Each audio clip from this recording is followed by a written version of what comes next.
প্রচুর বৃষ্টি হচ্ছে বাহিরে, একদম অন্ধকার হয়ে আছে 2-3 দিন যাবত। আমি চলে এসেছি রাতের খাবার বানানোর জন্য। আজকে রাতে একদম সাদামাটা খাবার খাবো আমরা। ফুলকো ফুলকো পরোটা আর সাথে ছিল একটা সবজি। তো আজকে আমি এই সবজির রেসিপিটাই আপনাদের সাথে শেয়ার করব। ঘরে থাকা একদম কম মশলা দিয়ে আমি এই সবজিটা রান্না করেছি। যদিও হোটেলের মতো টেস্ট হবে না জানি, তবে ঘরের খাবার কিন্তু স্বাস্থ্যসম্মত, তাই না?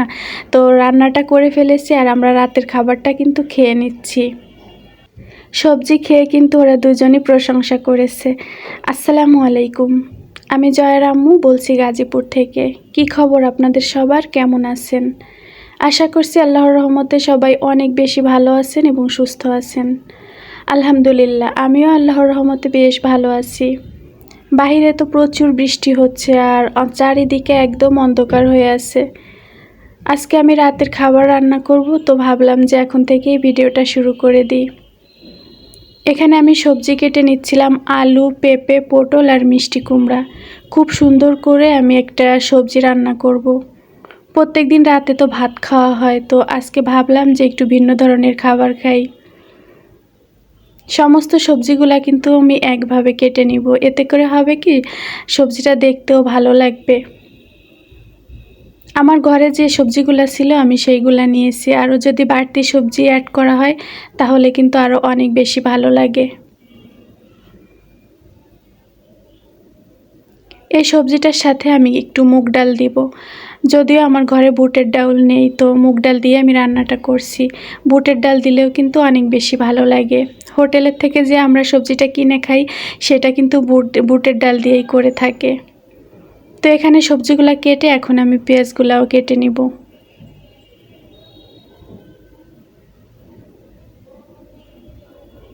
পেঁয়াজগুলো খুব চিকন করে কেটে নিব আর একটু মশলা বেটে দিব। আমার সাথে থাকবেন, আশা করছি আজকের ভিডিওটা আপনাদের অনেক বেশি ভালো লাগবে। ফেসবুকে দেখতেছি যে সবজির দাম, পেঁয়াজের দাম, সব কিছুর দামই কমে গেছে, তবে বাস্তবে বাজারে গেলে কিন্তু তার কোনো দেখাই মেলে না। এই যে দেখেন সবজিগুলো কিন্তু খুব সুন্দর করে কেটে ধুয়ে নিয়েছি। আর আমি রান্নাটা করব কাঁচা মরিচ দিয়ে, তো কাঁচা মরিচও চিড়ে নিয়েছি। এখানে শুকনো মরিচ দেওয়া যায়, শুকনো মরিচ দিলে সবজিটা লাল হয়ে যাবে। আমরা যেহেতু শুকনো মরিচটা খুবই কম খাই, এজন্য আমি দিলাম না। তরকারিটা রান্না করার জন্য আমি এখানে আদা, রসুন আর জিরা বেটে নিব। আদাটা দিলে কিন্তু অনেক সুন্দর একটা ঘ্রাণ বের হবে। বাটা মশলার রান্না কিন্তু এমনিতেই টেস্টি হয়, আমরা কম বেশি সবাই জানি। তো মশলাটা বেটে নিয়েছি আর এখন আমি সবজিটা রান্না করে ফেলবো। প্রথমে আমি সরিষার তেল দিয়ে দিলাম কড়াইয়ে, তারপরে দিয়েছি শুকনো মরিচ আর তেজপাতা ফোড়ন। এর সাথে আমি দিয়ে দিব একটু পাঁচফোড়ন। পাঁচফোড়নটা কিন্তু গুঁড়া করেও নেওয়া যায়, তবে আমি আলামি দিয়ে দিলাম, এতে করে খুব সুন্দর একটা স্মেল বের হবে। একটু নেড়ে চেড়ে তারপরে আমি পেঁয়াজ কুচিগুলো দিয়ে দিলাম। এই পেঁয়াজ কুচিটা যখন ব্রাউন কালার হয়ে যাবে তখন আমি বাটা মশলাটা দিয়ে দিব। এখানে আমি বেটে নিয়েছিলাম আদা, রসুন আর জিরা। এই মশলাটা আমি খুব সুন্দর করে কষিয়ে নিব সময় নিয়ে। পানি দিয়ে দিয়ে কষিয়ে নিয়েছি, দেখেন তেলের উপর, মশলার উপরে কিন্তু তেল ভেসে এসেছে। এখন আমি দিয়ে দিব হলুদ আর পরিমাণ মতো লবণ, সাথে একটু আমি গরম মশলা গুঁড়া দিয়ে দিব। এখানে আমি গুঁড়া গরম মশলাটা ব্যবহার করেছি, আলাম গরম মশলা আমাদের ঘরে নেই, শেষ হয়ে গিয়েছে। মশলাটা ভালো করে কষিয়ে তারপরে আমি ধুয়ে রাখা মুগ ডাল আর কাঁচা মরিচটা দিয়ে দিলাম। কিছুটা সময় আমি মশলার সাথে মুগ ডালটা ভালো করে কষিয়ে নিব। এখন আমি দিয়ে দিব পেঁপে আর আলু। পেঁপেটা যেহেতু একটু শক্ত, আলুটাও শক্ত, তো একটু আগে দিয়ে কষিয়ে নিলে ভালো হবে। মিষ্টি কুমড়া তরকারিটা দেখবেন যে নরম, খুব তাড়াতাড়ি সিদ্ধ হয়ে যায়, এই জন্য ভাবলাম যে আমি মিষ্টি কুমড়া আর পটলটা একটু পরে দিব। এই যে এখন মিষ্টি কুমড়া আর পটল দিয়ে আমি ভালো করে আরও কিছু সময় কষিয়ে নিব। এ পর্যায়ে কিন্তু আমি কোনো প্রকার পানি ব্যবহার করব না।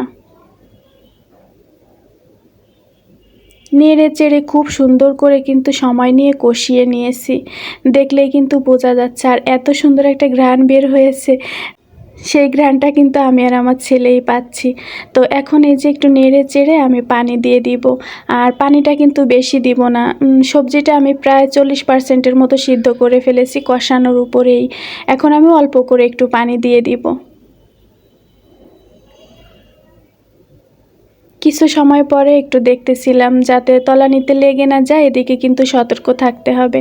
তো পানিটা প্রায় টেনে এসেছে, এখন আমি 1 চামচ ঘি দিয়ে দিব। ঘিটা এখানে না দিলেও হয়, তবে আমার বাসায় যেহেতু আছে এজন্য দিয়ে দিলাম, না থাকলে কিন্তু দিতাম না। তো এখন আমি চুলাটা বন্ধ করে দিব। আর কয়েকটা পরোটা বানিয়ে নিয়েছি, তো পরোটা বানানো আর আপনাদের সাথে শেয়ার করিনি, এখন আমি শুধু ভেজে নিব। পরোটা যখন ভাজা হয় তখন কিন্তু 2টা পাশ ভালো করে আগে সেঁকে নিলে পরবর্তীতে দেখবেন যে আপনার পরোটা একদম বালিশের মতো ফুলে উঠবে।